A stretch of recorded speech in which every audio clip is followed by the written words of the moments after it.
Warahmatullahi wabarakatuh. Kami dari kelompok Astor Para 2B Departemen Arsitektur Lanskap membawakan SDGs tentang kesehatan dan kesejahteraan, dan permasalahan yang terkait di sini adalah tentang stunting. Apa itu stunting? Stunting adalah salah satu keadaan malnutrisi yang berhubungan dengan ketidakcukupan zat gizi sehingga termasuk masalah gizi yang bersifat kronis.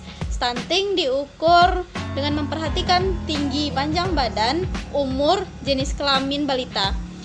Kemudian pada tahun 2012 diperkirakan 162 juta anak di bawah usia 5 tahun atau 25% di dunia mengalami stunting, dan rata-rata terjadi di Afrika dan Asia, yaitu negara berkembang. Tujuan dari pembahasan SDGs ini adalah pertama, memberikan informasi terkait stunting, mencegah stunting dalam pertumbuhan bayi khususnya negara berkembang, menumbuhkan kesadaran bahaya atau permasalahan stunting yang dapat memberikan pengaruh buruk pada pertumbuhan manusia.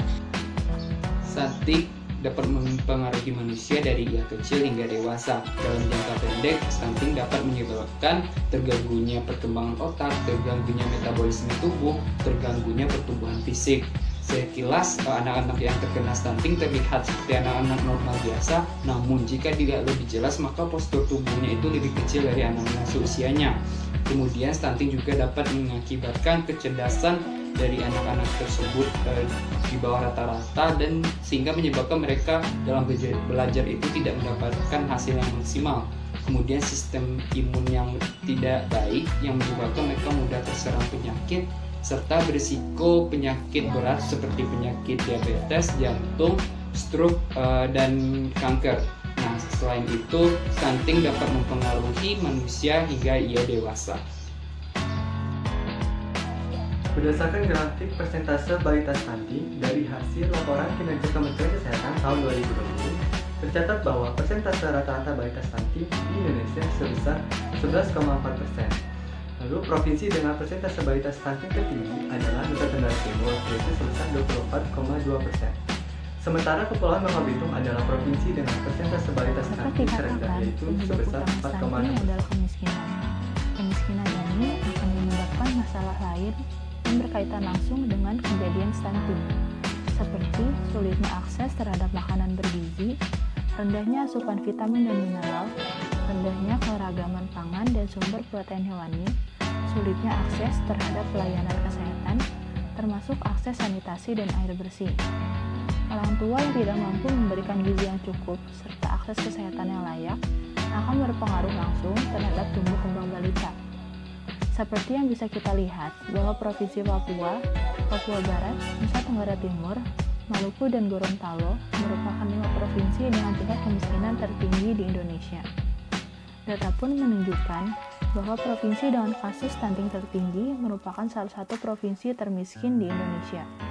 Hal ini didukung dengan pernyataan UNICEF bahwa sebanyak 90% balita stunting berasal dari negara dengan pendapatan menengah ke bawah.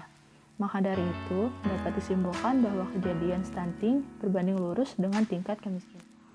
Dampak atau akibat dari stunting yaitu yang pertama, terganggunya perkembangan otak, terganggunya metabolisme tubuh, terganggunya perkembangan fisik, kecerdasan anak di bawah rata-rata, sistem imun yang tidak baik, kemudian berisiko untuk penyakit diabetes, jantung, stroke, dan kanker. Penjagaan stunting pada anak dapat dilakukan dengan langkah-langkah berikut. Yang pertama, penuhi terus kebutuhan gizi ketika sang ibu mengandung agar gizi anak tercukupi. Selanjutnya, beri ASI eksklusif hingga anak berusia 6 bulan dengan makanan pengandung ASI untuk memenuhi kebutuhan makro dan mikro pada anak. Selanjutnya, tinjau berat tumbuh dan kembang anak dengan memantau berat dan tinggi anak secara rutin di posyandu maupun di klinik ataupun dengan mandiri. Selanjutnya, selalu juga kebersihan agar anak terjaga dari kuman dan kotoran yang menyebabkan penyakit yang melemahkan imunitas tubuh.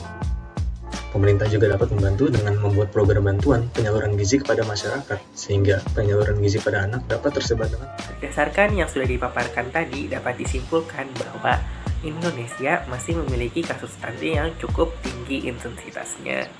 Berdasarkan Organisasi Kesehatan Dunia bahwa Indonesia memiliki kasus stunting yang lebih dari 20%. Nah, kasus stunting ini juga merujuk pada adanya perbaikan kesehatan, di mana Banyak warga Indonesia mengidap stunting ini, khususnya juga anak-anak yang berada di bawah umur.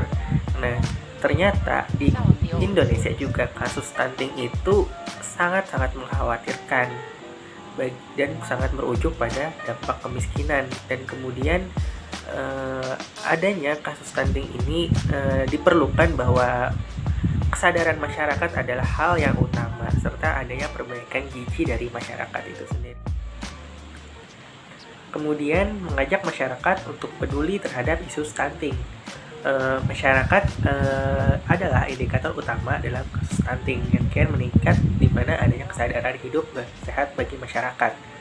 Nah, melalui adanya penyuluhan, konsultasi, diskusi bersama masyarakat mengenai pentingnya hidup sehat agar terbebas dari adanya kasus stunting ini, sehingga merupakan hal yang cukup solutif untuk dilakukan agar dapat menekan angka kasus stunting, yaitu dengan menerapkan kasus PHBS, yaitu perilaku hidup bersih dan sehat.